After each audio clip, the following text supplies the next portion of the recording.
கன்னிமரியே நீர் பேறு பெற்றவள், ஏனெனில் அனைத்தையும் படைத்தவரையே பூம்புதிரத்தில் தாங்கி நீ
கன்னிமரியே நீர் பேறு பெற்றவள், ஏனெனில் அனைத்தையும் படைத்தவரை உமுதிரத்தில் தாங்கி நீ உம்மை படைத்தவர் நீர் பெற்றெடுத்தீர். எனினும் என்றென்றும் நீர் கன்னியாகவே இருக்கின்றீர்.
படைத்தவர் நீர் பெற்றெடுத்தீர். எனினும் என்றென்றும் நீர் கன்னியாகவே இருக்கின்றீர். அன்னையும் கடவுளாகி ஆண்டவரால் ஆசீர்வதிக்க பெற்றீர். வழியாக வாழ்வின் முழுமையில் நாங்கள் பங்கெடுக்கின்றோம்.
அன்னையே உங்கடவுளாகி ஆண்டவரால் நீர் ஆசீர்வதிக்க பெற்றீர். வழியாக வாழ்வின் முழுமையில் நாங்கள் பங்கெடுக்கின்றோம்.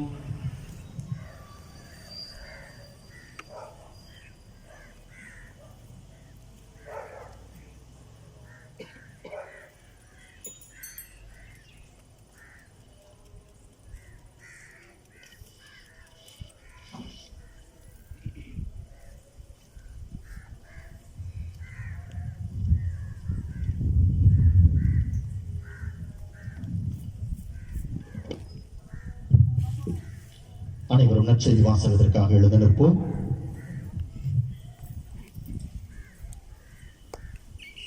ஆண்டவர் உங்களோடு இருப்பாராக.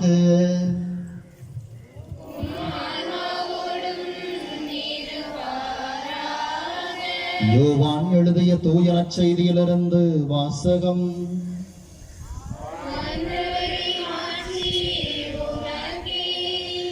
யோவான் நற்செய்தி அதிகாரம் 19 இறை வார்த்தைகள் 25 முதல் 27 முடிய.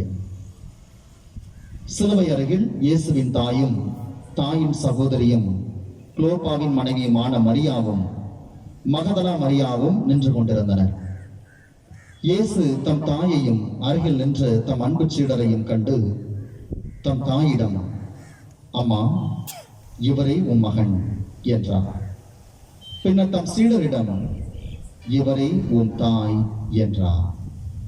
அந்நேரம் முதல் அச்சீடர் அவரை தம் வீட்டில் ஏற்று ஆதரவு அளித்து வந்தார். ஆண்டவரின் அருள் வாக்கு.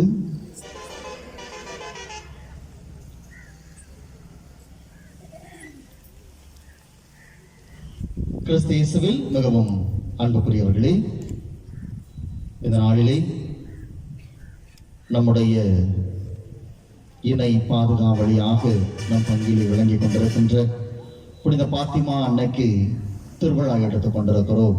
இன்று மாலை ஆராதனையும், நாளை நம் தாய் பாத்திமா அன்னைக்கு திருவிழாவும், அதற்கடுத்து அசன விருந்து என்று ஒரு பெரிய கொண்டாட்டமே நம் தாய்க்காக நாம் கொண்டாடி கொண்டிருக்கிறோம்.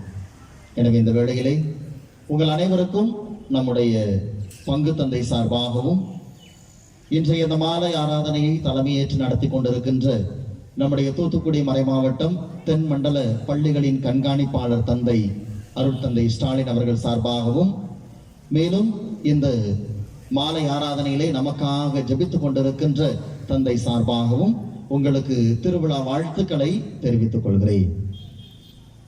அன்புக்குரியவர்களே, நம்முடைய தாய்க்கு இந்த உலகத்திலே எல்லா இடங்களிலும் எல்லா நேரத்திலும் திருவிழா எடுக்கப்பட்டுக் கொண்டே இருக்கிறது.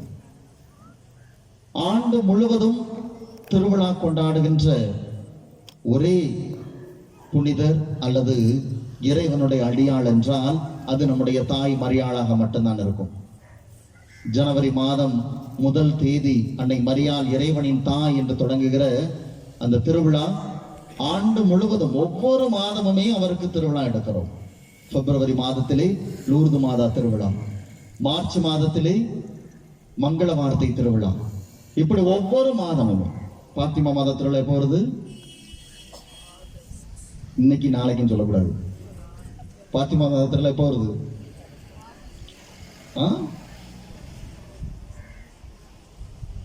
முடிஞ்சு வச்ச நம்ம எப்போ திருவிழா கொண்டாடுறதுனால உண்மையிலே என்னைக்கு பாத்திமா மாத திருவிழான்னு தெரியல, அப்படித்தானே?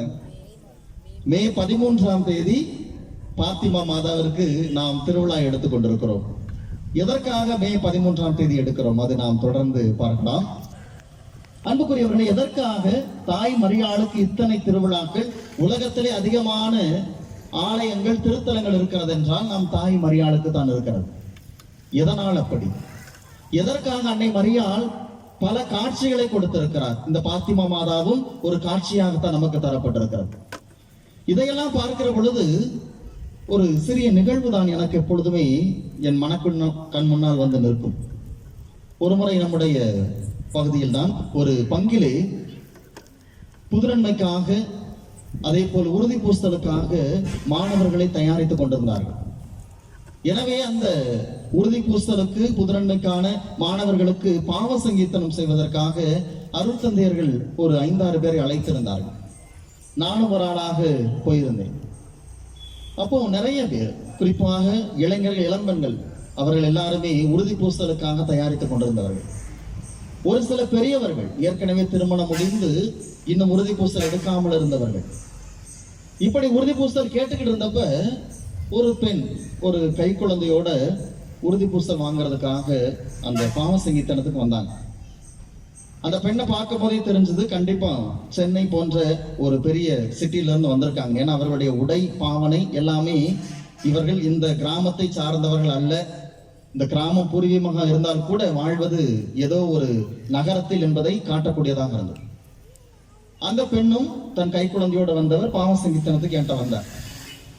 தன்னுடைய குழந்தைய பக்கத்துல இருக்கிற ஒரு பொண்ணுட்ட, அந்த பாவ சங்கீர்த்தனம் வாங்கிக்க வந்திருந்த ஒரு இளம் பெண்ணிட்ட கொடுத்துட்டு பாவ சங்கீர்த்தனம் செஞ்சுக்கிட்டு இருந்தாங்க.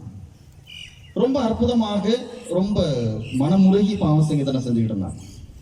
சொல்லிக்கிட்டே இருக்கும்போது திடீர்னு ஒரு நிமிஷம் ஃபாதர் எந்திரிச்சு போனாங்க. என்னடா நல்லா தானே பாவ சங்கீர்த்தனம் பண்ணிக்கிட்டு இருந்தாங்க, என்னாச்சுன்னு தெரியலையே அப்படின்னு நான் யோசித்துக்கிட்டு இருக்கேன். ஏன்னா அந்த நேரம் பெரிய சத்தம், நமக்கு தெரியும் இல்லையா, நம்ம இளைஞர் இளம்பெண்கள் கோயிலுக்குள்ள அவ்வளவும் சத்தம் கேட்டுக்கிட்டு இருக்குது, பேசிக்கிட்டு இருக்காரு. ஆனா அந்த இளம்பெண் எந்திரிச்சு, அந்த திருமணமான அந்த குழந்தை இருக்கிற அந்த பெண் எந்திரிச்சு போனவங்க போயிட்டு குழந்தைய தூக்கிட்டு வந்தாங்க. என்னன்னு பார்த்தா அந்த குழந்தை அழ ஆரம்பிச்சிருக்கு. அப்போ என் மனசுக்குள்ள ஓடிக்கிட்டே இருந்தது, இவ்வளவு சத்தம், கண்டிப்பா எனக்கு அந்த குழந்தையோட சத்தம் கேட்கவே இல்லை, நிறைய பேருக்கு அது கேட்டிருக்கவே செய்யாது. ஆனா அந்த தாய்க்கு அவ்வளவு சத்தத்துக்கு மத்தியிலும் தான் குழந்தை அழ ஆரம்பிச்ச உடனே எவ்வளவு ரொம்ப சீரியஸா பாவ சங்கீர்த்தனம் பண்ணிக்கிட்டு இருந்தா கூட தன் குழந்தையினுடைய சத்தத்தை கேட்ட உடனே ஓடி போய் தூக்கிட்டு வந்தாங்களே. சாதாரண ஒரு தாய், அதுவும் நகரத்திலே வாழ்ந்து கொண்டிருக்கிற ஒரு இளம் தாய், ஆனால் எவ்வளவு சத்தத்துக்கு மத்தியிலும் தன் குழந்தையின் சத்தத்தை கேட்க முடியும் என்றால், நமது தாய் அன்னை மரியாள் எல்லா தாய்மார்களுக்கும் மேலான ஒரு தாய். நம் சத்தத்தை, நம்முடைய குரலை, நம்முடைய கண்ணீரை பார்த்து கொண்டே இருக்கிறார், கேட்டுக்கொண்டே இருக்கிறார். எனவேதான் இன்றைக்கு தாயை தேடி உலகம் முழுவதுமே அத்தனை ஆலயங்களுக்கு நாம் சென்று கொண்டிருக்கிறோம். இத்தனை காட்சிகள் அன்னை மரியாள் கொடுத்திருக்கிறாங்கன்னா எதற்காக? ஒரு 2 நாளைக்கு முன்னாடி அன்னை மரியாளுக்கு ஒரு திருவிழா எடுத்தோம். என்ன திருவிழா? விண்ணேற்பு பெருவிழா. அன்னை மரியாள் உடலோடும் ஆன்மாவோடும் விண்ணகத்திற்கு எடுத்துக் கொள்ளப்பட்ட அந்த பெருவிழாவை கொண்டாடினோம். இன்றைக்கு விண்ணக மன்னக அரசியாக அன்னை மரியாள் அங்க வீற்றிருக்கிறாங்க. ஆனா அந்த மரியா அங்கே இருந்துடலாமே. எதற்காக இப்படி ஓடி ஓடி வந்து இத்தனை காட்சிகளை கொடுக்கணும்? வேளாங்கண்ணி காட்சி, இந்த பாத்திமா நகர் காட்சி, லூர்து நகர் காட்சி, சலேத் மாதா காட்சி, இப்படி சொல்லிக்கிட்டே போகலாம். பல காட்சிகளை அன்னை மரியாள் கொடுத்திருக்கிறாங்க. என்ன காரணம்? விண்ணகத்துல பேசாம அங்க கடவுளோடு இருக்கிறதுக்கு பதிலா எதுக்கு இறங்கி இறங்கி கீழே வரணும்? எல்லாமே இது ஒன்றுதான். அவர் விண்ணகத்துல இருந்தால் கூட இந்த மண்ணகத்தில் இருக்கிற அவருடைய பிள்ளைகளாகிய நம்மையில் தான் அவரது நினப்பு ஃபுல்லா இருக்கு. சொல்லுவோம் இல்லையா, மகன் எங்க போனாலும், பிள்ளை எங்க போனாலும் தாயோட நினப்பு, தாய் எங்க போனாலும் பிள்ளைங்க மேலே தான் இருக்கணும். அப்படித்தான் நம்முடைய தாய் மரியாளுடைய நினைப்பு ஃபுல்லா நம்ம மேல மட்டும்தான் இருக்கு. அதனால தான் திரும்ப திரும்ப இறங்கி வந்து ஒவ்வொரு செய்தியாக கொடுத்துக்கிட்டே இருக்காங்க. நீங்க மனமாறி வாங்க, நீங்க அழிஞ்சிடாதீங்க, என் மகன்கிட்ட திரும்பி வாங்க என்ற செய்தியை திருப்பி திருப்பி கொடுப்பதற்கு ஒரே காரணம் நம் மீது கொண்ட அந்த அன்புதான். என் பிள்ளை அழிஞ்சிடக்கூடாது, என் பிள்ளை ஒரு நாளும் வீணா போயிடக்கூடாது. அதற்கான காட்சிகளைத்தான் நாம் தொடர்ந்து பார்த்து கொண்டே இருக்கிறோம். அப்படிப்பட்ட ஒரு அற்புதமான காட்சி தான் இந்த பாத்திமா நகரிலே அன்னை மரியாள் கொடுத்த இந்த காட்சி. இந்த காட்சியை ஒரு சிறு படம் போல ஒரு சில நிமிடங்களிலே நாம் முழுமையாக ஒரு சுருக்கமாக பார்த்துவிட்டு, இந்த அன்னை மரியாள், இந்த பாத்திமா நகரிலே காட்சி கொடுத்த இந்த பாத்திமா மாதா நமக்கு, எனக்கும் உங்களுக்கும் என்ன செய்தியை தருகிறார் என்பதை நாம் பார்க்கலாம். கடந்த நாட்களிலே, ஏறக்குறைய கடந்த 100 நாட்களாக நம்முடைய பொத்தக்காலங்களை பங்கிலே திருப்பலி நடப்பதற்கு முன்னால் இருந்து ஒரு 2 வாட்ஸ்அப் குரூப் வச்சிருக்கிறோம். அந்த குரூப்ல திருப்பலிக்கு முன்னால் ஒவ்வொரு நாளும் மறையுரையும், அதே போல் பங்கு தந்தை அவர்கள் ஒரு ஆத்திசூடியிலிருந்து ஒவ்வொரு நாளுமே ஒன்று கொடுத்து கொண்டிருக்கிறார்கள். திருப்பலியெல்லாம் தொடங்கினதுக்கு அப்புறம் அன்னை மரியாளை பற்றிய ஒவ்வொரு செய்தியாக யூடியூப்ல நான் கொடுத்து கொண்டிருக்கிறேன். இந்த காலங்களிலே கொடுத்து கொண்டிருப்பது எல்லாமே இந்த காட்சிகள், ஒவ்வொரு காட்சியாக கொடுத்து கொண்டிருக்கிறோம். அப்படி கொடுக்கிற பொழுது இந்த பாத்திமா நகர் காட்சியை பற்றி பல புத்தகங்களை வாசிக்கின்ற பொழுது மிக அற்புதமான செய்திகள் எல்லாவற்றையுமே அடக்கியதாக இந்த பாத்திமா நகர் காட்சி இருக்கிறது. 1917ஆம் ஆண்டு இந்த காட்சி நடக்கிறது. இந்த காட்சி நடக்கிற அந்த சூழ்நிலை உலக போர் நடந்து கொண்டிருக்கின்ற அந்த நேரம், முதல் உலக போர் நடந்து கொண்டிருக்கிறது. அந்த நேரத்திலே எங்கு பார்த்தாலுமே உலகம் முழுவதுமே போருக்கான ஒரு சூழல், அமைதியற்ற ஒரு சூழல், நோயினால் பாதிக்கப்பட்ட ஒரு சூழல். குறிப்பாக கத்தோலிக்க திரு அவை, குருக்கள், அருட்தந்தையர்கள், அருட்கண்ணியர்கள் எது சரி எது உண்மை என்பதை சொல்வதற்கு முடியாத ஒரு இக்கட்டான ஒரு சூழல், பல துன்பங்களை சந்திக்கின்ற ஒரு சூழல். இப்படிப்பட்ட ஒரு சூழல் தான் போர்ச்சுகல் நாட்டிலும் நிலவி கொண்டிருக்கிறது. இந்த போர்ச்சுகல் நாட்டை எடுத்தோம் என்றால் லிஸ்பன் தான் தலைநகர். இந்த போர்ச்சுகல் நாடு முழுவதுமே இரண்டாக நாம் பார்த்துவிட முடியும். ஒரு பக்கம் முழுமையும் வளமை நிறைந்த ஒரு பகுதி, இயற்கை வளங்களாலும் எல்லா வளங்களாலும் நிறைந்த பகுதி. இன்னொரு பக்கம் முழுக்க முழுக்க பாலைவனம் போன்ற காடுகளாக இருக்கின்ற வறண்ட பகுதி. இப்படி வறண்ட ஒரு பகுதியில் இருக்கிற ஒரு ஊர் தான் இந்த பாத்திமா என்கிற ஒரு ஊர். அந்த ஊரில் இருக்கின்ற ஒரு அற்புதமான குடும்பம் தான், இறை நம்பிக்கை கொண்ட ஒரு குடும்பம் தான் லூசியா என்ற அந்த சிறுமி வாழ்கின்ற அந்த குடும்பம். இந்த லூசியா என்ற சிறுமி குடும்பத்தோடு சேர்ந்து எப்பொழுதுமே ஜபம் சொல்லிப்பது, ஜபமாலை சொல்வது, பக்தியோடு இருப்பது, இதில் மிகச்சிறந்த ஒரு சிறுமியாக இருக்கிறார். இவருடைய உறவினர்கள் தான் இந்த 2 குழந்தைகள், 3 பேர் மொத்தம் இந்த காட்சி பாத்திமா அன்னை கொடுக்கிறார். லூசியா என்ற இந்த சிறுமி, பிரான்சிஸ்கோ என்ற ஒரு சிறுவன், ஜெசிந்தா என்ற ஒரு சிறுமி. இந்த 3 பேருக்கு தான் அன்னை மரியாள் காட்சி கொடுக்கிறார். இந்த 3 பேருமே ஒவ்வொரு நாளும் திருப்பலிக்கு போவது, குடும்பத்தில் சேர்ந்து ஜெபிப்பது, ஆடுகளை மேய்க்க செல்வது, இதுதான் அவங்களுக்கு வழக்கமான ஒரு பணியாக இருக்கிறது. இந்த சூழ்நிலையில் ஒரு நாள் ஆடுகளை மேய்க்க போறவங்க ஆட்டை விட்டுட்டு உட்கார்ந்து இருக்கிறாங்க, மரத்தடியில உட்கார்ந்து ஜபமாலை சொல்லிக்கிட்டு இருக்கிறாங்க. பாருங்க, அந்த சின்ன வயசுல அப்படி ஜபமாலை ஜபித்துக்கிட்டு இருக்கிற அந்த நேரத்தில் ஒரு பெரிய ஒளி தோன்றுகிறது. அப்பொழுது ஒரு ஓக் மரம், அந்த மரத்தினுடைய உச்சியிலே அன்னை மரியாள் இவர்களுக்கு காட்சி கொடுக்கிறார். அந்த காட்சியை கண்டோன்னு பயந்து ஓட ஆரம்பிக்கிறாங்க. அன்னை மரியாள் கூப்பிடுறாங்க, பயப்படாதீங்க என் பிள்ளைகளே, வாங்க, என்ன கண்டு பயப்படாதீங்க, நான் அன்னை மரியாள் தான் என்று அவர்களுக்கு விளக்கம் கொடுக்கிறார். பக்கத்துல வந்த உடனே இந்த பிள்ளைங்க கேட்கிறாங்க, அம்மா எதற்கு எங்களுக்காக காட்சி கொடுக்குறீங்க? நாங்கெல்லாம் நீங்க விண்ணகத்துல இருந்து வர்றீங்கன்னு சொல்றீங்க, நாங்க விண்ணகத்துக்கு வருவோமா அப்படின்னு கேள்வி கேட்கிறாங்க. நீங்க 3 பேருமே விண்ணகத்துக்கு வருவீங்கன்னு தான் அன்னை மரியாள் அவர்களுக்கு சொல்கிறாங்க. இப்படி இந்த காட்சி நடக்கிறது. இந்த காட்சி ஊருக்குள்ள ஃபுல்லா தெரிய ஆரம்பிக்குது. ஆனா யாருமே நம்பவில்லை, எல்லாருமே இது பொய் என்று சொல்லுகிறார். இருந்தால் கூட அன்னை மரியாள் அவர்களிடம் சொல்லுகிறார், ஒவ்வொரு மாதமும் 13ஆம் தேதி நீங்கள் என்னை தேடி வர வேண்டும். முதல் காட்சி 1917ஆம் ஆண்டு மே மாதம் 13ஆம் தேதி முதல் காட்சியை இந்த பாத்திமா நகரிலே அன்னை கொடுக்கிறார். அதனால தான் மே 13ஆம் தேதி திருவிழாவை பாத்திமா மாதாவுக்கு எடுக்கிறோம். ஆக அடுத்து ஒவ்வொரு மாதம் 13ஆம் தேதி இந்த நகரிலே இந்த பிள்ளைகள் அன்னையை சந்திக்க சென்று கொண்டே இருக்கிறார்கள். 2வது காட்சியை பார்க்கிறார்கள். அந்த காட்சியில் அன்னை மரியாள் சொல்கிறார், ஜெசிந்தாவும் பிரான்சிஸ்கோவும் மிக விரைவில் விண்ணகத்திற்கு வந்து விடுவார்கள், நீ தொடர்ந்து என்னுடைய பக்தியை இந்த உலகத்திலே பரப்ப வேண்டும் என்று சொல்கிறார்கள். இந்த காட்சி முடிகிறது. மீண்டும் மக்கள் யாருமே நம்பவில்லை. ஏன், பங்கு தந்தை கூட நம்பவில்லை. இந்த பிள்ளைங்க ஏதோ கனவு கண்டிருக்கிறாங்க, இந்த பிள்ளைங்க ஏதோ பொய் சொல்றாங்க அப்படின்னு தான் பங்கு தந்தை நினைக்கிறாங்க. இருந்தால் கூட அடுத்தடுத்து ஒவ்வொரு மாதமுமே இந்த பிள்ளைகள் உற்சாகத்தோடு போகிறார்கள் பாத்திமா காட்சியை காண.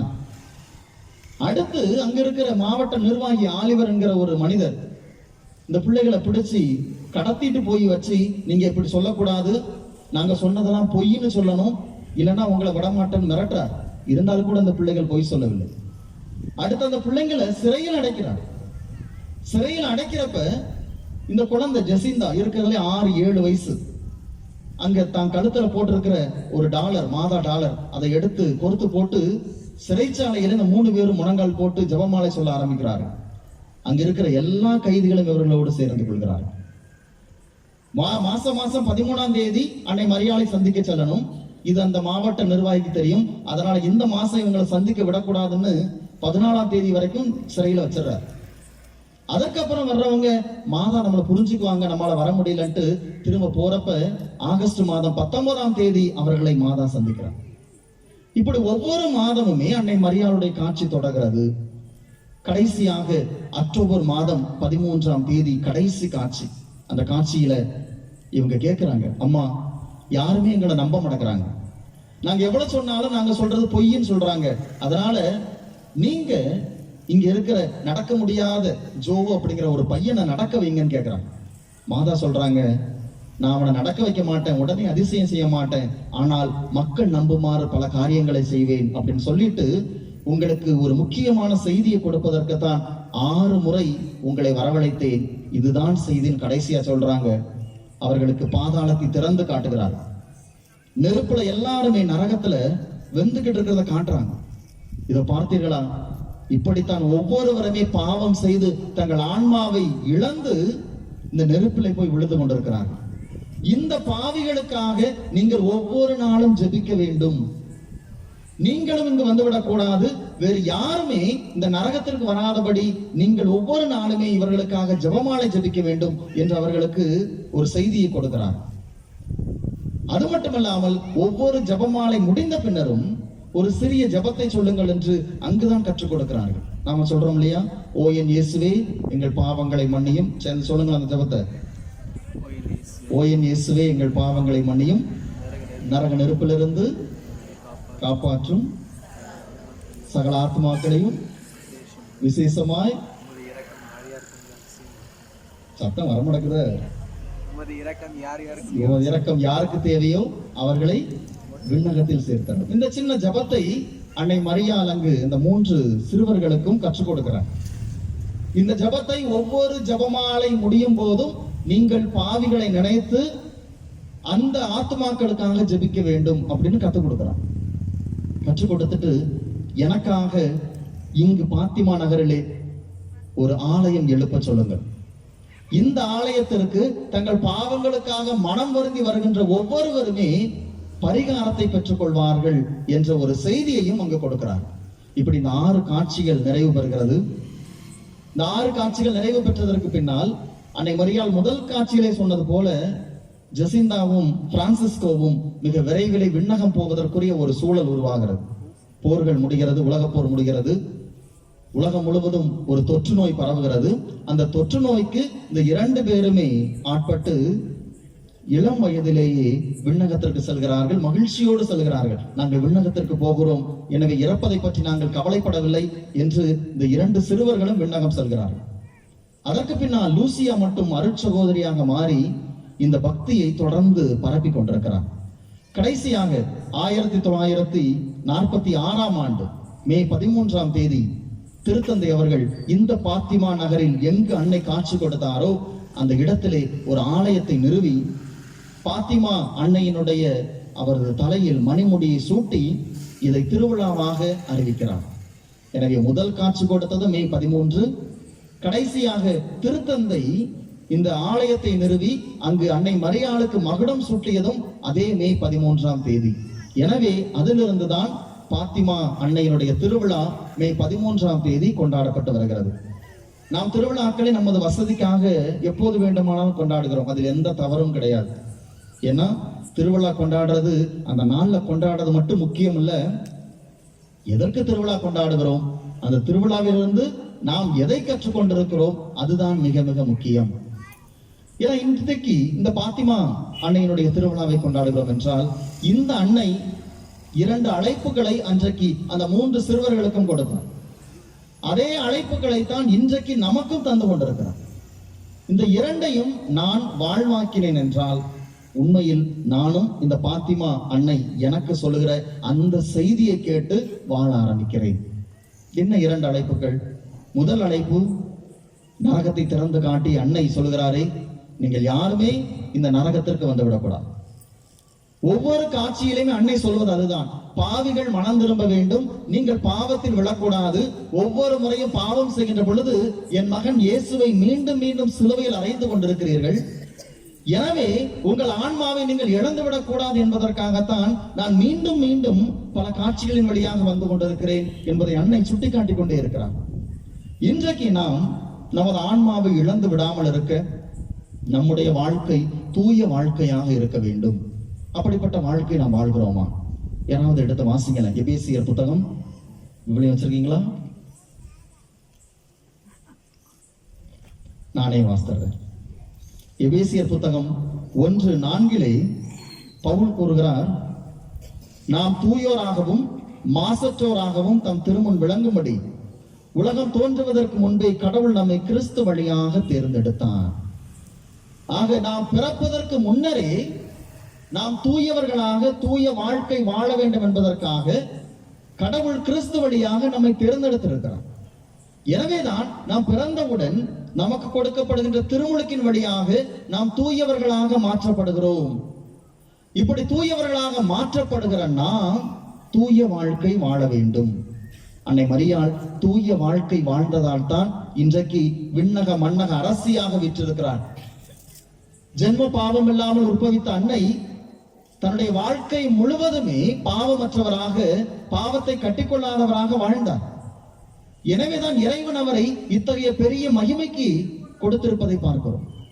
ஆக இன்றைக்கு அந்த அன்னைக்கு திருவிழா எடுக்கிறோம் என்றால் அந்த அன்னையினுடைய வாழ்வு ஒரு பக்கம், அந்த அன்னையினுடைய அழைப்பு இன்னொரு பக்கம். இரண்டுமே நாம் தூயவர்களாக தூய வாழ்க்கை வாழ வேண்டும் என்பதற்காக கொடுக்கப்பட்டிருக்கிறது. தூய வாழ்க்கைன்னா என்ன? இது இரண்டு வகையாக நாம் அதை பிரித்து பார்க்க முடியும். முதலிலே தூய வாழ்க்கை என்பது பாவத்திற்கு அஞ்சிய வாழ்க்கை. பாவம் செய்யறதுக்கு பயப்படுற வாழ்க்கை தான் தூய வாழ்க்கை. ஒரு முறை ஒரு 2 ஆண்டுகளுக்கு முன்னால் நடந்த ஒரு நிகழ்வு. தூத்துக்குடியில் இருக்கிறப்ப அந்த நேரம் நல்ல மழை. ஸ்ட்ரிக் நகர் பக்கத்துல ஒரு பெரிய இடம், ஒரு பெரிய நிறுவனம் இருக்கிறது. அங்க ஒரு பெரிய முதலாளிக்கு ஒரு பெரிய காம்பவுண்ட், வெறும் நிலம், அதை சுற்றி காம்பவுண்ட். அங்க தண்ணி முழுக்க தேங்கி இருக்குது. அது பக்கத்துல குடிசைகள். இந்த முதலாளி அந்த தண்ணியை பூரம் அந்த குடிசைகள் பக்கம் திருப்பி விட்டுறாரு. இவங்க எல்லாரும் போய் கேட்கிறாங்க, நீங்க நினைச்சா அந்த தண்ணியை லாரி வழியா வெளியில அடிச்சிருக்கலாம், எதுக்கு எங்க பக்கம் திருப்பி விட்டுருக்கீங்க? எங்க வீட்டுக்குள்ள எல்லாம் தண்ணி வருது. அப்ப அவர் சொன்னது, உங்களால என்ன செய்ய முடியுமோ செஞ்சுக்க, உங்களால ஒண்ணும் முடியாது, நான் இப்படித்தான் செய்வேன். ஏனென்றால் பணத்திமிர் ஒரு பக்கம், அதிகார பலம் இன்னொரு பக்கம். இன்றைக்கு பல நேரத்துல நாம் நம்மிடத்தில் இருக்கின்ற அதிகாரமாக இருந்தாலும் சரி, நம்மிடம் இருக்கின்ற பணமாக இருந்தாலும் சரி, அதை கொண்டு என்னை யாரும் எதுவும் செய்ய முடியாது என்பதற்காக நான் பாவம் செய்வதற்கு பயப்படாமல், தவறு செய்வதற்கு பயப்படாமல் இருந்து கொண்டிருக்கிறேன் என்றால் நான் தூய வாழ்க்கை வாழவில்லை. நம்மை நாம கேட்டு பார்ப்போம். என்னை யாரும் கேட்க முடியாதுன்னா நான் எதையும் செய்வேன் அப்படின்னு வாழ்ந்துகிட்டு இருக்கிறோம்னா அன்னை மரியாளுக்கு எதிராக நடந்து கொண்டிருக்கிறோம். அன்னை மரியாள் சொல்கிறார், நெஞ்சில் செருக்குற்றோரை கடவுள் சிதறடித்தார் என்று. இன்னைக்கு அப்படி இருக்கிறோம். இரண்டாவது, இன்னைக்கு பாவம் செய்ய பயப்படுறோம். எதுக்கு பயப்படுறோம் தெரியுமா? தப்பு செஞ்ச மாட்டிக்கிடுவோம் தான் பயப்படுறோம். தப்பு செஞ்சுட்டு யாராவது பாத்திரக்கூடாது, இல்ல மாட்டிக்கிடுவோம். இல்லைன்னா சிசிடிவி இருக்குன்னா அந்த சிசிடிவி நம்ம காட்டி கொடுத்துரும். இதற்காகத்தான் பல நேரத்துல நாம தப்பு செய்யாம இருக்கமே ஒழிய யாரும் பார்க்கல இருந்தாலும் நான் செய்யக்கூடாதுன்னு இருப்பது கிடையாது. உண்மையில் பாவத்திற்கு அஞ்சுவது என்பது யாரு பார்க்காங்களோ இல்லையோ கடவுள் பார்த்துக்கிட்டு இருக்கிறான். மனசுல கூட இந்த தப்பை செய்யறதுக்கு பயப்படணும். அதுதான் உண்மையான ஒரு தூய வாழ்க்கை என்பது. அதைத்தான் அன்னை மரியாள் நம்ம இடத்துல எதிர்பார்க்கிறார்.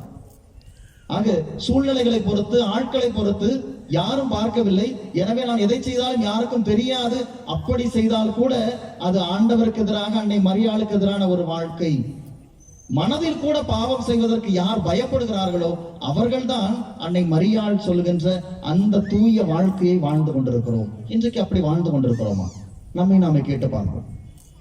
இரண்டாவது, தூய வாழ்க்கை அப்படிங்கிறது அடுத்தவனுக்கு தீங்கு நினைக்காம, அடுத்தவனை கெடுக்காம, அடுத்தவனுக்கு குழிபறிக்காம, அடுத்தவனை ஏமாத்தாத ஒரு வாழ்க்கை வாழ்றதுதான் தூய வாழ்க்கை. என் பக்கத்து வீட்டுக்காரன் வளர்றப்ப என்னால அதை பொறுத்துக்க முடியலன்னா கண்டிப்பா நான் நல்ல வாழ்க்கை வாழல. என்னுடைய உள்ளம் தூய உள்ளமாக இல்லை. என்னை சுற்றி இருக்கிறவர்களுக்கு நான் எப்போதுமே நல்லதே நினைக்கிறது இல்லைன்னா அது தூய வாழ்க்கையே கிடையாது. அப்ப எது தூய வாழ்க்கை? எல்லாரும் நல்லா இருக்கணும். என் பக்கத்து வீட்டுக்காரன் வளர்றானா அது கடவுள் கொடுத்த ஆசீர்வாதம், நல்லா இருக்கணும். பக்கத்துல இருக்கிற எல்லாருமே நல்லா இருக்கும்னு நினைக்கிறோமே, அதுதான் உண்மையிலே நல்ல உள்ளம், தூய உள்ளம் என்று சொல்ல முடியும். இன்றைக்கு இந்த ரெண்டுமே எனக்கு இருந்தா மட்டும்தான் நான் விண்ணகத்திற்கு போவதற்கு, என் ஆன்மாவை அழிய விடாமல் பாதுகாத்துக் கொள்வதற்காக நான் செய்யக்கூடிய செயலாக இருக்கும். ஒன்று, பாவம் செய்வதற்கு அஞ்ச வேண்டும். இரண்டாவது, என்னை சுற்றி இருக்கிற எல்லாருமே நன்றாக இருக்க வேண்டும் என்ற நல்ல எண்ணத்தோடு நான் வாழ வேண்டும். இன்றைக்கு அப்படி இருக்கிறோமா? இரண்டாவது, அன்னை மரியாள் சுட்டி காட்டுகின்ற மிக முக்கியமான ஒன்று, இந்த 3 சிறுவர்களிடமும் ஒவ்வொரு காட்சியிலும் திரும்ப திரும்ப வலியுறுத்துவது, பாவிகளுக்காக ஜெபியுங்கள், பாவிகளுக்காக ஜெபமாலை ஒப்புக் கொடுங்கள், பாவிகள் நரகத்திற்கு போகாதபடி, ஆன்மா அழிந்து விடாதபடி அவர்களுக்காக ஜெபியுங்கள் என்று கேட்டுக்கொள்கிறோம். இன்றைக்கு நாம மற்றவர்களுக்காக ஜெபித்துக் கொண்டிருக்கிறோமா? முதல்ல நாம ஜெபிக்கிறோமாங்கிறதே ஒரு பெரிய கேள்வியா இருக்கு. திருப்பலியோட இல்லைன்னா வழிபாட்டோட கோயிலுக்கும் நமக்கு இருக்கிற தொடர்பு முடிஞ்சு போய், இந்த கொரோனா முதல் அலை வந்த நேரத்துல எல்லா ஆலயங்களும் பூட்டப்பட்டு விட்டது. நான் தூத்துக்குடியில இருந்தப்ப அங்க அது ஒரு பெரிய ஆலயம், ஏறக்குறைய 1800 குடும்பத்திற்கு மேல இருக்கிற ஒரு ஆலயம். ஆனா கதவு மட்டும் திறந்திருக்கும் ஆலயத்தில், திருப்பலி எதுவுமே கிடையாது. ஆனா இந்த கொரோனா நேரத்துல ஒவ்வொரு நாளுமே காலையில் 6 மணியிலிருந்து இரவு 10 மணி வரைக்கும் யாராவது ஒருத்தர் கோயில உட்கார்ந்து ஜெபிச்சுக்கிட்டு இருப்பாங்க. வழிபாடுகள் எதுவும் கிடையாது. ஆனால் தனிப்பட்ட ஜெபத்துல மக்கள் எப்போதுமே ஒரு 10 பேராவது கோயில உட்கார்ந்து இருப்பாங்க. கொரோனா ஃபர்ஸ்ட் முதல் அலை முடியுது, திருப்பலிலாம் தொடங்கியாச்சு. திருப்பலிலாம் தொடங்கினதுக்கு அப்புறம் திருப்பலிக்கு வர்றதோட சரி, அடுத்து ஒரு சுடுகஞ்சு கூட கோயிலு பக்கம் வர்றதே கிடையாது. இதுதான் பல நேரத்துல நமக்கு இருக்கிறது. கோயிலுக்கு வர்றது, திருப்பலி வந்துட்டோமா, கடமை முடிஞ்சது இன்னைக்கு. அதோட தனிப்பட்ட முறையில இந்த ஆண்டவரை சந்திப்பதற்கு, அவரோடு அங்கு ஜெபிப்பதற்கு எத்தனை பேர் முதல்ல வர்றோம்? இரண்டாவது, ஒவ்வொரு நாளுமே அன்னை மரியாள் நம்மகிட்ட கேட்கறது ஜெபமாலை, ஜெபியுங்கள் இந்த உலகுக்காக, மக்களுக்காக. எத்தனை பேர் ஒவ்வொரு நாளும் ஜெபமாலை சொல்றோம்? இங்க எத்தனை பேர் குடும்பத்தில் குடும்ப ஜெபமாலை, குடும்ப ஜெபம் நாம் சொல்லிக் கொண்டிருக்கிறோம்? அது ஒரு பெரிய கேள்வி. முன்னாடிலாம் எல்லா வீட்லயும் குடும்ப ஜெபம் உண்டு. எப்போ இந்த டிவி சீரியல் வந்துச்சோ எல்லாம் சோழி முடிஞ்சு. குடும்ப ஜெபம்ங்கிறதே ஒண்ணுமே இல்லாமல் போகப்பட்ட ஒரு சூழ்நிலையில் வாழ்ந்து கொண்டிருக்கிறோம். அன்புக்குரியவர்களை, முதலில் இந்த 3ஐயும் கையில் எடுப்போம். தனிப்பட்ட முறையிலே ஜெபிப்போம். எப்ப நேரம் கிடைக்குதோ அந்த ஆண்டவரை வந்து சந்திப்போம். அதுதான் நம்முடைய வாழ்க்கையை ஆண்டவருக்கு உகந்த நல்ல வாழ்க்கையாக மாற்றுவதற்கான ஒரு அறிகுறியாக, அடையாளமாக இருக்கு. குடும்ப ஜெபம். இந்த திருவிழா கொண்டாடுறோம், மாதாவுக்கு திருவிழா கொண்டாடுறோம், மாதா இதைத்தான் கேட்கிறாங்க. நீங்க அசனம் போடுறதெல்லாம் நம்ம திருப்திக்காக தான். திருவிழா கொண்டாடுறதெல்லாம் நம்ம திருப்திக்காக தான். மாதா நம்மகிட்ட கேட்கறது, இன்னையில இருந்து இந்த திருவிழால இருந்து நாங்க குடும்ப ஜெபம் சொல்லுவோம், ஒரு தீர்மானம் எடுங்க. இதை விட பெரிய ஒரு மகிழ்ச்சி மாதாவுக்கு இருக்கவே முடியாது. ஆக இந்த குடும்ப ஜெபம், ஜெபமாலை, தனிப்பட்ட ஜெபம், இதை நாம் சொல்வதற்கு முதலில் முயற்சி எடுப்போம். இப்படிலாம் சொல்ல ஆரம்பிச்சாதான் அடுத்து மற்றவர்களுக்காக ஜெபிக்க முடியும். அப்படி மற்றவர்களுக்காக ஜெபிக்க ஆரம்பிக்க வேண்டும். எனக்காக மட்டும்தான் ஜெபிக்கிறேன், என் குடும்பத்துக்காக மட்டும்தான் ஜெபிக்கிறேன்னா என்னை விட சுயநலவாதி யாருமே இருக்க முடியாது. எல்லாருக்காகவும், மற்றவர்களுக்காக, மற்ற குடும்பத்திற்காக. நமக்கு தெரியும், நம்ம பக்கத்து வீடு, எதிர்த்த வீடு, நம்ம தெருவில் யாரெல்லாம் கஷ்டப்படுறாங்க, யாரெல்லாம் என்ன தேவையோடு இருக்கிறாங்க தெரியும். ஆனா எத்தனை பேர் அவர்களுக்காக நம்ம ஜெபிச்சிருக்கோம்? ஆண்டவர்கிட்ட, அன்னை மரியாள்கிட்ட ஜெபமாலை ஒப்பு கொடுத்திருக்கிறோம். இதைத்தான் அன்னை மரியாள் நம்ம இடத்துல கேட்கிறாங்க. அடுத்தவர்களுக்காக ஜெபியுங்கள், அடுத்தவர்கள் வாழ்வு வளம் பெற வேண்டும் என்பதற்காக ஜெபியுங்கள். அப்படி ஜெபிக்கிறதே கிடையாது. நம்ம மனநிலை என்ன தெரியுமா? நான் கோயிலுக்கு வரேன், நான் ஜெபம் பண்றேன், என் பக்கத்து வீட்டுக்காரன் கோயிலுக்கு வர்றதே கிடையாது, ஆனா அதனால நான் விண்ணகத்துக்கு போவேன், அவன் நரகத்துக்கு தான் போவான். இப்படிப்பட்ட மனநிலை பல நேரத்தில் இருக்கிறது. இது எப்படி தெரியுமா? ஊதாரி மைந்தன் ஓமையில அந்த மூத்த மகன் ஒருத்தன் வருவான் தெரியுமா? அந்த மூத்த மகனுடைய மனநிலை இதுதான். நான் எங்க அப்பாவுக்கு எப்போதுமே நல்ல பிள்ளையா இருக்கிறேன், எல்லா கடமையும் செய்யறேன், எல்லாத்துலயும் நல்லா இருக்கிறேன். என் தம்பி வீட்டை விட்டு போயிட்டான், சொத்தை பிரிச்சுட்டு அவன் அப்படி நாசமா போயிட்டான். அவனை அப்படி நாசமா போயிடணும், திரும்பி வரவே கூடாது. ஆனா அவன் திரும்பி வர்றப்ப ஏற்றுக்கொள்ளவே முடியல. அவன் இவன் வீட்டுக்கு வெளியில நின்றுகிட்டு இருக்கிறான். இன்றைக்கு நாம அப்படித்தான் பல நேரத்துல இருக்கோம். நாம நல்லா இருந்தா போதும், நாம கோயிலுக்கு வரோம், நாம ஜெபம் சொல்றோம், நாம நல்லா இருப்போம், அடுத்தவன் எப்படி போனாலும் பரவாயில்ல, அடுத்தவன் கோயிலுக்கு வரலையா, அவனுக்கு பக்தியே இல்லையா, அவன் அப்படியே அழிஞ்சு போயிடணும், இப்படித்தான் நினைக்கிறோம். ஆனால் அவர்களுக்காகவும் ஜெபிக்க வேண்டும். அதைத்தான் அன்னை மரியாள் ஒவ்வொரு நேரமும் நமக்கு சுட்டி காட்டுகிறார். என் பக்கத்து வீட்டுல ஒருத்தன் குடிச்சுக்கிட்டு இருக்கிறானா, வீட்டுல எப்போதுமே சண்டை போட்டுக்கிட்டு இருக்கிறானா, அவனுக்காக என்னைக்காவது ஜெபிச்சிருக்கிறோமா? என் தெருவுல ஒருத்தங்க நோயினால அவ்வளவு கஷ்டத்துல இருக்கிறாங்க, அவங்களுக்காக எத்தனை முறை நான் ஜெபமாலையில் அவர்களுக்கு ஒப்பு கொடுத்து ஜெபித்து இருக்கிறேன். இதை மட்டும்தான் அன்னை மரியாள் நம்ம இடத்துல எதிர்பார்க்கிறான். எனவே அன்புக்குரியவர்களை, இது ஒரு தீர்மானமாக எடுத்துக்கொள்வோம். மரியாளுக்கு நாம் கொடுக்கிற மிகப்பெரிய ஒரு கொடை, மிகப்பெரிய ஒரு பரிசு என்றால் இதுவாகத்தான் இருக்கும். குடும்ப ஜபத்தை இனிமேல் சொல்ல ஆரம்பிப்போம். நாம் குடும்ப ஜபம் சொன்னா தான் நம்ம பிள்ளைகள் ஜெபிக்கிற ஒரு மனநிலைக்குள் வருவாங்க. எப்படி ஜெபிக்கணுங்கிற அந்த பிள்ளைங்களுக்கு தெரியும். அன்றைக்கு அன்னை மரியாள் பாத்திமா நகர்ல இந்த 3 பிள்ளைங்களுக்கு காட்சி கொடுத்தாங்கன்னா, இந்த 3 பிள்ளைகளுடைய பெற்றோர் அப்படிப்பட்ட பெற்றோராக இருந்தாங்க. ஒவ்வொரு நாளுமே குடும்ப ஜபம் செய்ய வச்சாங்க. ஆடு மேய்க்கிறப்ப கூட அந்த பிள்ளைங்க மரத்தடியில உட்கார்ந்து ஜெபமால சொன்னாங்க. அப்ப எப்படி அந்த பிள்ளைகளை பெற்றோர் வளர்த்திருக்கிறாங்க பாருங்க. அப்படிப்பட்ட பிள்ளைகளுக்கு தான் அன்னை மரியாள் அங்க காட்சி கொடுக்கிறார். எனவே நம்முடைய பிள்ளைகள் கடவுளுக்கு உகந்த பிள்ளைகளாக, பக்தியுள்ள பிள்ளைகளாக, ஞானத்தில் வளரணும்னா நாம் பெற்றோர் பொறுப்படுத்திக் கொள்ள வேண்டும். ஜெபம் சொல்ல பழக்குவோம். குடும்ப ஜெபத்தில் உட்கார வைப்போம். ஒரு 10 நிமிஷமாவது ஒரு நாளைக்கு சேர்ந்து ஜெபம் சொல்லுவோம் வீட்டுல. அந்த ஜெபத்துல யாராவது ஒருவருக்காக ஒப்பு கொடுத்து ஜெபிப்போம். இந்த தெருவுல, நம்ம தெருவுல இன்றைக்கு இவங்க வீட்டுல கஷ்டத்துல இருக்கிறாங்க, இல்ல இவங்க இந்த நோயோட இருக்கிறாங்க, இவங்களுக்காக நாம ஜெபிப்போம். எல்லாரும் சேர்ந்து குடும்பத்துல ஜெபிப்போம். அந்த நாள் முழுக்க நாம் செய்யற ஒவ்வொரு செயலையும் அதுக்காக ஒப்பு கொடுப்போம். ஆண்டவரே, நான் செய்யற அந்த நல்ல செயலை இந்த கருத்துக்காக, இவங்களுக்காக ஒப்பு கொடுக்கிறேன். இந்த குடிகாரர் திருந்தி வீட்டுல நல்லா இருக்கணும், அதுக்காக ஒப்பு கொடுக்கிறேன். இப்படி நாம ஜெபிக்க ஆரம்பிக்கிற பொழுது இந்த மரியாள் நம்மை குறித்து மிக மகிழ்ச்சி அடைவார். நாமும் விண்ணகத்திற்கு போவோம், அவர்களையும் விண்ணகத்திற்கு அழைத்து செல்வோம். எனவே இந்த நாளிலே பாத்திமா அன்னை இடத்திலே இதற்காக ஜெபிப்போம். ஒன்று, அம்மா மரியே, பாத்திமா தாயே, உம்மை போல நாங்கள் விண்ணகத்திற்கு வர வேண்டும். நாங்கள் விண்ணகத்திற்கு வருவதற்கு எங்கள் ஆன்மாவை அழிய விடாமல் தூய உள்ளத்தோடு நாங்கள் வாழ வேண்டும். பாவம் செய்வதற்கு அஞ்சிய ஒரு வாழ்க்கை, அடுத்தவருக்கு எப்போதுமே நல்லது நினைக்கிற ஒரு வாழ்க்கையை நாங்கள் வாழ வேண்டும்.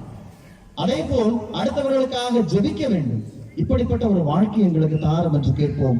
பாத்திமா அன்னை நம்மையும் நம் குடும்பத்தையும் இந்த நாளிலே நிறைவாக ஆசீர்வதித்து தொடர்ந்து நம்முடைய ஆன்மாக்களை நாம் மீட்டுக் கொள்வதற்கு, விண்ணகம் செல்வதற்கு நமக்கு அதற்கான வழியை காட்டுவாராக. ஆமென்.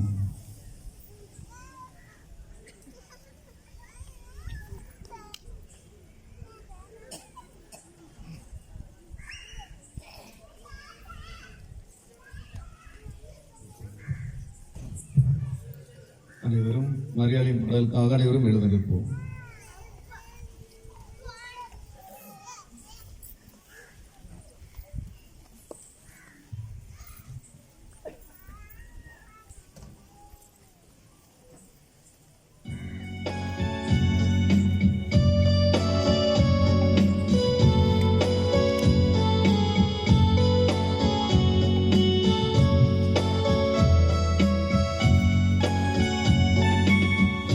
Nana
மிக்க சகோதர சகோதரிகளே, பாத்திமா அன்னையினுடைய திருவிழாவை கொண்டாடி கொண்டிருக்கிற நாம் பாத்திமா காட்சியில் பெற்ற அற்புதமான செய்திகளை மறையுறையில் கேட்டோம். பாவிகள் மனமாற வேண்டும் என்றும், ஜெபத்தில் எழுந்திருக்க வேண்டும் என்றும், ஜெபமால ஜெபிக்க வேண்டும் என்றும் பாத்திமா அன்னை நம்மை அன்போடு அழைக்கின்றாள். அவர் வழியாக ஆண்டவர் இயேசுவோடு அந்த விண்ணப்பங்களை எடுத்துச் சொல்லி கொண்டாடுவோம்.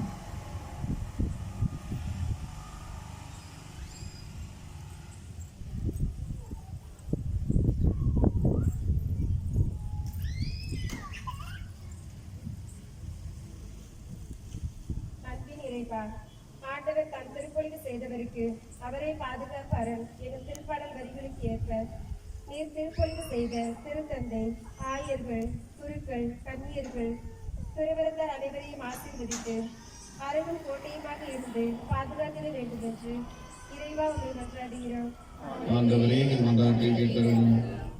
என் ஊழியர் உள்ளம் மகிழ்ந்து ஆர்ப்பரிப்பார்கள் என்று கூறிய இறைவா, இன்றைய மாலை ஆராதனை வழிபாட்டினை நடத்தி கொண்டிருக்கும் உம் ஊழியர்களான அருள் தந்தையர்களுக்காக மன்றாடுகிறோம். அவர்களை நிறைவாக ஆசீர்வதித்து உமது வாழ்வு தரும் வார்த்தையினால் அவர்களுக்கு புத்துயிர் அளித்திட வேண்டும் என்று இறைவா உம்மை மன்றாடுகிறோம். நீ என் ஊழியன், நான் உன்னை உருவாக்கினேன் என்று கூறிய இறைவா, நீர் உருவாக்கிய எம் பங்கு தந்தைக்காக உமக்கு நன்றி கூறுகின்றோம். பங்கின் வளர்ச்சிக்காக அவர்கள் எடுக்கும் ஒவ்வொரு முயற்சியிலும் நீரே அவர்களுக்கு துணையாக இருந்து தேவையான உடல் உள்ள ஆன்ம நலன்களை தந்து காத்திட வேண்டும் என்று இறைவா உம்மை மன்றாடுகிறோம்.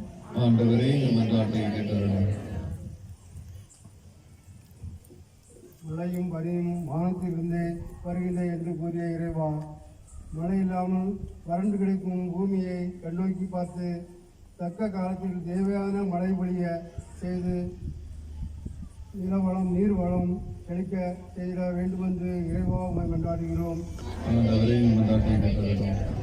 அன்பின் இறைவா, ஆண்டவரே, எனது உள்ளம் போற்றி பெருமைப்படுகிறது என்று அன்னை மரியாளின் பாடல் வரிக்கு ஏற்ப எங்களது எல்லா சூழ்நிலையிலும் அன்னை மரியாதைப் போல போற்று கடவுள் மீது ஆழ்ந்த பற்று கொண்டு வாழ்ந்து உம்மை போற்றி பெருமைப்படுத்த வரம் தர வேண்டுமென்று இறைவா நாம் கொண்டாடுகிறோம். நம்முடைய தனிப்பட்ட தேவைகளுக்காக கொரோனா என்று சொல்லக்கூடிய கொடிய நோயால் பாதிக்கப்பட்டிருக்கின்ற மக்களுக்காக பல இடங்களில் குடும்பங்களில் பொருளாதார வீழ்ச்சி, உறவு வீழ்ச்சியாக பல மரணங்களை நம்மை சுற்றி நாம் சந்தித்துக் கொண்டிருக்கிறோம். பாத்திமா அன்னை வழியாக ஆண்டவர் நம்மை நிறைவாக ஆசீர்வதித்திருக்கிறார். நம் ஒவ்வொருவருக்காக, வெளியூர்களில் இருக்கின்றவர்களுக்காகவும், தொழிலமைப்பு நடத்துகின்றவர்களுக்காகவும், அனைவரையும் நினைத்து பார்த்து நம்முடைய தனிப்பட்ட தேவைகளுக்காகவும் மௌனமாக மன்றாடுவோம்.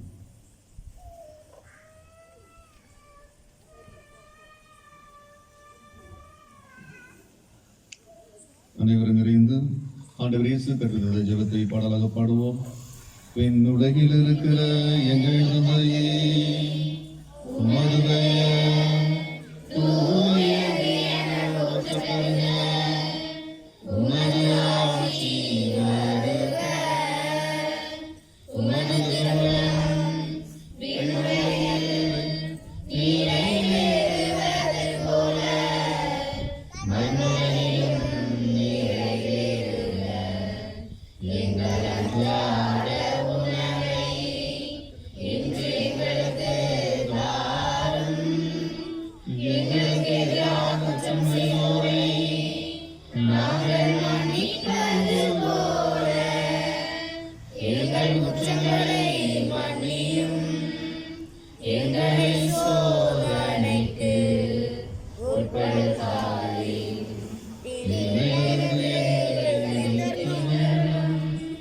மன்றாடுவோமாக. எங்கள் இறைவனாகிய ஆண்டவரே, உம்மடியார்களாக நாங்கள் உள்ளத்திலும் உடலிலும் என்றும் நலம் பெற்று மகிழ நீர் விரும்புகின்றேன். பாத்திமா அன்னையின் மகிமை மிக்க எங்களை மரியாதை வேண்டுதலால் நாங்கள் இன்றைய துன்பங்களில் விடுதலை அடைந்து நிலையான பேரும் பெற்று மகிழ செய்தருளும். உம்மோடு தூயாவியாரின் ஒன்றிப்பில் இறைவனாய் என்று வாழ்ந்து ஆட்சி செய்கின்றவர் வழியாக உம்மை மன்றாடுகிறோம். ஆண்டவர் நம்மை ஆசீர்வதித்து எல்லா தீமையிலும் பாதுகாத்து முடிவில்லா வாழ்வுக்கு அழைத்துச் செல்வாராக.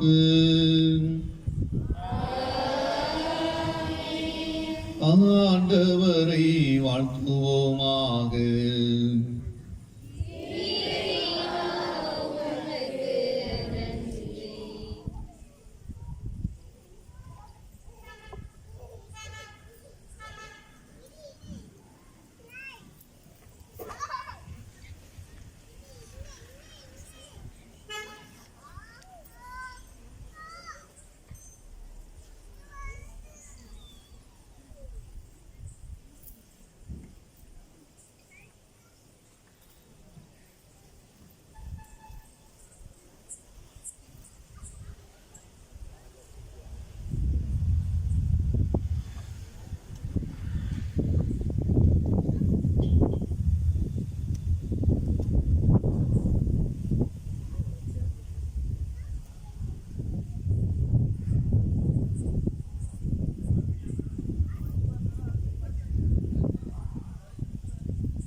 இயேசுவின் கிரியத்திற்கு குடும்பங்களை ஒப்புக் கொடுக்கின்ற ஜெபம்.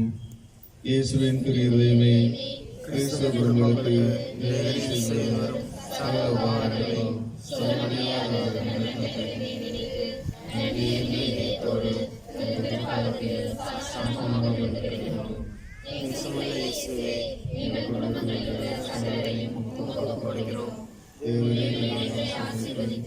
இப்போதும் எப்போதும்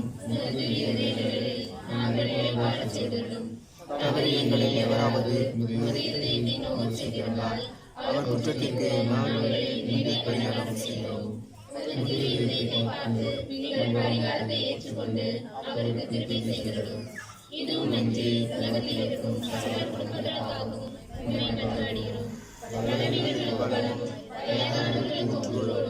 விதவைகளுக்காகவும் அநாதை பிள்ளைகளுக்கு தஞ்சமுமாய் இருக்க ஒவ்வொரு வீட்டிலும் அவசியப்படுகிற தலைமாகி தேவரை தாமே விழித்து காத்திருக்கிறார். சிறு பிள்ளைகளை நீர் எவ்வளவோ பாசத்தோடு நேசித்தீரே. இந்த பங்கில் உள்ள சகல பிள்ளைகளையும் அவர்களை ஆசீர்வதியும். ஜீவிய காலத்தில் அவர்கள் கடைக்கணமாகவும் மரண சமயத்தில் ஆறுதலாகவும் இருக்கும்படி நியமித்தாடுகிறோம். தலைமுறை தலைமுறையாய் உமது சிங்கத்தில் ஜீவித்து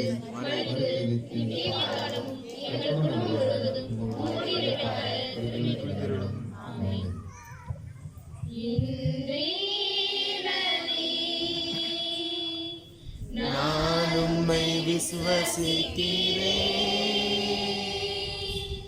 நான் உம்மை ஆராதிக்கிறேன். நான் உம்மை நம்புகிறேன். நான் உம்மை நேசிக்கிறேன். உம்மை விசுவசியாதவர்காகவும் உம்மை ஆராதிக்காதவர்காகவும் உம்மை நம்பாதவர்காகவும் உம்மை நேசியாதவர்காகவும் உமது மன்னிப்பை கேட்கிறேன். உமது மன்னிப்பை கேட்கிறேன்.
நன்றாடுவோமாக.